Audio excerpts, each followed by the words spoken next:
मकसद समाज के लोगों से मिलने के लिए और उनको निमंत्रण देने के लिए कि 20 जुलाई को महाराजा दक्ष जयंती हिसार के अंदर मनाई जा रही है स्टेट की तरफ से, जिसमें मुख्य अतिथि माननीय मुख्यमंत्री नायब सैनी जी होंगे और उसी के लिए निमंत्रण देने के लिए यहाँ पानीपत पहुँचा हूँ। और इस बार ये पहली बार जो दक्ष जयंती है, महाराजा दक्ष जयंती स्टेट की तरफ से मनाई जा रही है। जब से भारतीय जनता पार्टी बनी है तब से अनेक महापुरुषों की जयंतियाँ सरकारी स्तर पर मनाने का काम किया है। पहले कबीर जयंती भी मनाई गई थी, रविदास जयंती भी मनाई गई थी और यहाँ पानीपत में ही आपके गुरु गोविंद सिंह जी की गुरु तेग बहादुर जी का जो है एक बड़ा प्रोग्राम समागम किया था। इसी तरीके से धन्ना जाट की जयंती जो है वहाँ गनौरी के अंदर मनाई गई थी। महापुरुषों की और गुरु साहिबानों की सबकी जयंती मनाने का काम सरकार की तरफ से किया गया है और ये पहली बार हुआ है, तो समाज के लोगों के अंदर भी बड़ा भारी उत्साह है। मैं पूरे कई ज़िलों के अंदर जाके आया हूँ तो बहुत ही उत्साह है लोगों के अंदर, अच्छी संख्या के अंदर पूरे हरियाणा प्रदेश से उस दिन 20 तारीख को हिसार में पहुँचेंगे। और जिस तरीके से आदरणीय हमारे मुख्यमंत्री नायब सैनी जी हर वर्ग का साथ लेकर के चल रहे हैं, हर वर्ग के लिए नई नई घोषणाएं भी कर रहे हैं और विशेष रूप से जो बैकवर्ड क्लास है उसकी जो पुरानी मांग थी कि क्रीमी लेयर की आय सीमा 8 लाख की जाए केंद्र की तर्ज पे, यहाँ हरियाणा के अंदर 6 लाख थी और उसमें एग्रीकल्चर और सैलरी की इनकम ना जोड़ी जाए, ये डिमांड बैकवर्ड क्लास की ओबीसी की पुराने समय से थी। और इसके साथ साथ जो पूर्व की सरकार है, खासकर भारतीय जनता पार्टी से पहले 10 साल तक कांग्रेस का राज रहा, भूपेंद्र सिंह हुड्डा जी के नेतृत्व के अंदर उनके मुख्यमंत्री काल के दौरान जो सबसे ज़्यादा अगर अन्याय किसी के साथ हुआ तो वो ओबीसी के साथ हुआ, क्योंकि उनके राज के अंदर जो नौकरियां हैं या तो पैसे से मिलती थी और या फिर जो अपने अपने लोग हैं उनको सिफारिशों से मिलती थी। इसलिए जो खासकर जो ओबीसी के लोग हैं उनकी ना तो इतनी सिफारिश होती, वो हाथ से काम करने वाले लोग होते हैं सारे, ना ही उनके इतनी सिफारिश होती, ना पैसा होता। तो इसलिए मान लो ओबीसी के अंदर कोई 30 वैकेंसीज निकली तो 5-7 लेकर के और बाकी बैकलॉग छोड़ दिया जाता था। नीचे ये लिख दिया जाता था कि योग्य उम्मीदवार ना मिलने के कारण ये पद रिक्त छोड़े जाते हैं, तो बैकलॉग रह जाता था। मैं धन्यवाद करना चाहूँगा माननीय मुख्यमंत्री महोदय का, जिन्होंने 23 जून को गुड़गांव के अंदर मीटिंग बुला करके और ये घोषणा की उन्होंने कि जहाँ हम क्रीमी लेयर की आय सीमा 6 से 8 कर रहे हैं, उसके अंदर केंद्र की तर्ज पे एग्रीकल्चर इनकम और जो सैलरी की इनकम है वो भी नहीं जोड़ी जाएगी। वहीं जो पीछे अन्याय हुआ है, जो बैकलॉग बचा हुआ है, उस बैकलॉग को भी जल्दी नई भर्तियां निकाल करके पूरा करने का काम करेंगे, ताकि जो ओबीसी के साथ, एससी के साथ जो पहले अन्याय हुआ है उसकी भरपाई करने का काम भी करेंगे। और 27% आरक्षण जो हमारा HKRN की भर्ती है उसके अंदर भी ओबीसी को दिया जाएगा। ये तमाम घोषणाएं की हैं। इससे भी क्योंकि प्रजापति समाज भी बैकवर्ड समाज में आता है, ओबीसी के अंदर आता है, तो उत्साह है। जहां हम 20 तारीख को महाराजा दक्ष की जयंती मनाएंगे, वहीं माननीय मुख्यमंत्री महोदय का इस बात के लिए धन्यवाद भी करेंगे कि उन्होंने ये तमाम जो पुरानी मांगे हैं वो मानने का काम किया है और जिस तरीके से हर वर्ग को साथ लेकर के चल रहे हैं। निश्चित रूप से आने वाले समय के अंदर जल्दी विधानसभा चुनाव होने वाले हैं अक्टूबर के अंदर।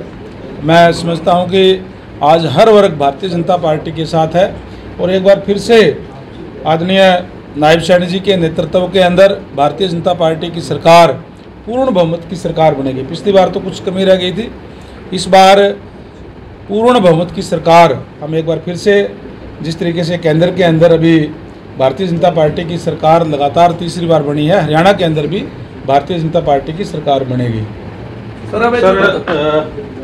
देखिए, ये बात ठीक है, ये निंदनीय घटना है बहुत ही, मैं इसकी कड़े शब्दों के अंदर निंदा भी करता हूँ और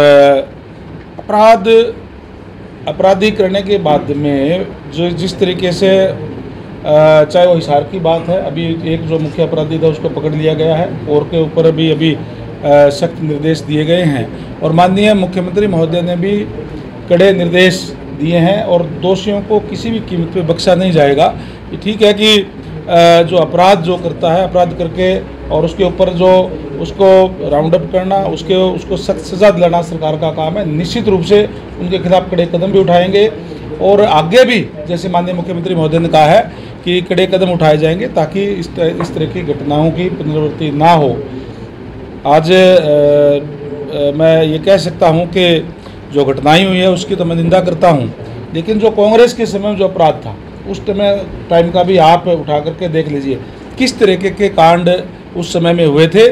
वो उससे हमने काफ़ी सुधार करने का काम किया है। ये जो घटनाएं हुई है इसके ऊपर भी सख्त एक्शन जो है सरकार की तरफ से लिया जाएगा। सर, अभय चौटाला ने प्रेस कॉन्फ्रेंस की है बसपा गठबंधन में, उन्होंने कहा है कि हरियाणा में जो है इनेलो की सरकार बनाएंगे और बीजेपी का सपना साफ करेंगे, इस पर आप क्या कहना चाहते हैं? अभी लोकसभा का चुनाव आपके बीच में था। लोकदल इंडियन नेशनल लोकदल के कितने वोट आए हैं वो आपके सामने है और अभी क्योंकि चुनाव है, हर पार्टी अपने अपने दावे करती है, उनको भी अपने दावा करने का अधिकार है। लेकिन मैं ये कहूँगा कि इंडियन नेशनल लोकदल पार्टी अब क्योंकि उसके अंदर जब दो फाड़ हो गई तो लोगों का विश्वास खो चुकी है, इसलिए अब मुझे लगता नहीं कि उसके अंदर कोई ज़्यादा वो है। भूपेंद्र सिंह हुड्डा कह रहे कि अब की बार 70 पार और लोकसभा का रिजल्ट है कि बीजेपी 5 सीट होनी थी बीजेपी को, तो आप देखिए भारतीय जनता पार्टी, अगर मैं देश स्तर की बात करूं तो पूरे देश के अंदर जिस कांग्रेस पार्टी ने लगातार इस देश में 50 साल से ज़्यादा राज किया, उनकी 2 बार सत्ता से बाहर होने के बाद भी 100 का आंकड़ा भी वो नहीं छू पाई। और हरियाणा प्रदेश की अगर मैं बात करूं तो ठीक है कि हम और ज़्यादा उम्मीद कर रहे थे, लेकिन 5 सीटें हमने जीती है, 5 सीटें कांग्रेस ने जीती है। और कांग्रेस ने ये जो चुनाव था लोकसभा का, ये बीजेपी वर्सेस अदर्स था, बाकी सारे एकजुट थे और बीजेपी एक तरफ थी। और इसके अंदर भी मैं ये कहूँ कि विशेष रूप से जो राहुल गांधी जी ने जो भ्रमजाल फैलाने का काम किया कांग्रेस पार्टी की तरफ से, संविधान की पत्रिका हाथ में लेकर के, और उन्होंने बार बार ये कहा कि भारतीय जनता पार्टी को सरकार के लिए तो 272 सीटें चाहिए, 400 किस लिए चाहिए इनको, और ये संविधान बदलने का काम करेंगे।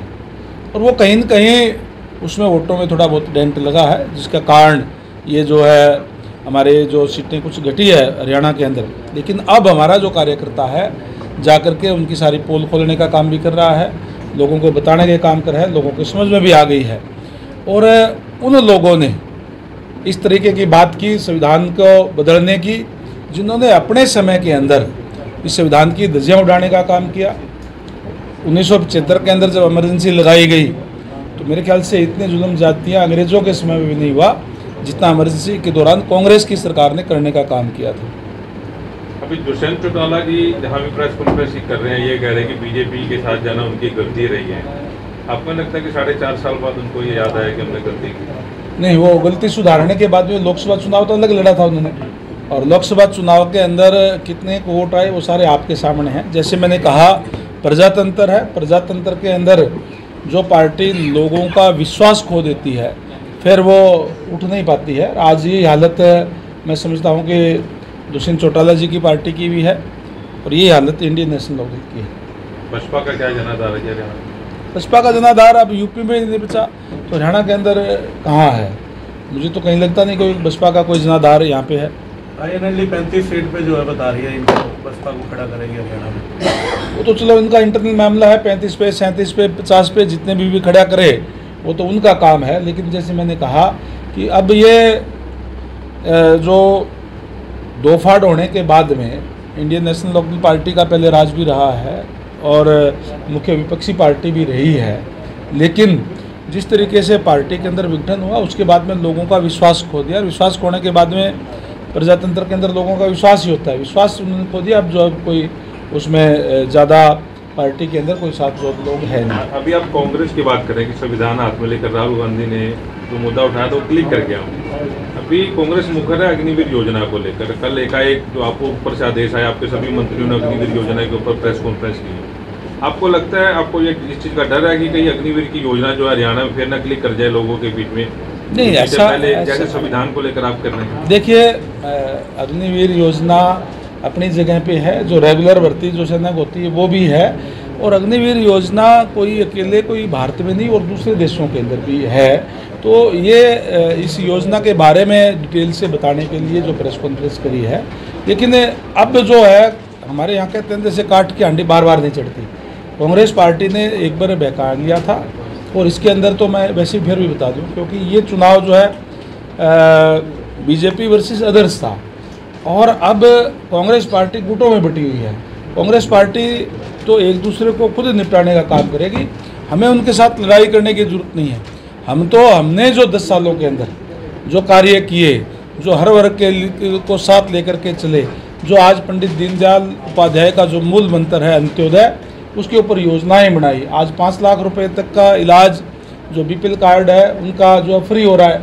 आज पूरे देश के अंदर 1,20,000 रुपये बीपीएल कार्ड की आय सीमा है सालाना, लेकिन हरियाणा सरकार ने अपने खजाने से पैसे दे करके और उसकी आय सीमा 1,80,000 रुपये करने का काम किया, और 1,80,000 जिसकी इनकम है उसके चिरायु हरियाणा के नाम से जो है हेल्थ कार्ड बनता है, जिससे 5 लाख रुपए तक का प्राइवेट हॉस्पिटलों के अंदर भी इलाज फ्री करवा रहे हैं। और इसी तरीके से चाहे वो कोरोना काल के से लेकर के अब तक जो है बीपीएल कार्ड के लोगों को अनाज मुहैया कराने की बात है, ये तमाम सुविधाएं देने का काम हमारी पार्टी ने किया है। किसानों की भी अगर मैं बात करूं तो 1, 2, 3 नहीं बल्कि 14 फसलों पर हमने एमएसपी देने का काम किया। हरियाणा एकमात्र राज्य ऐसा है जिसने 14 फसलों पर एमएसपी देने का काम किया है, और जो फसलें सरकार नहीं खरीदती उस पर भावांतर भरपाई दे करके उनको किसानों की भरपाई करने का काम करी है। तो ये तमाम चीज़ें हैं। अब जो नौकरी की बात ले लीजिए,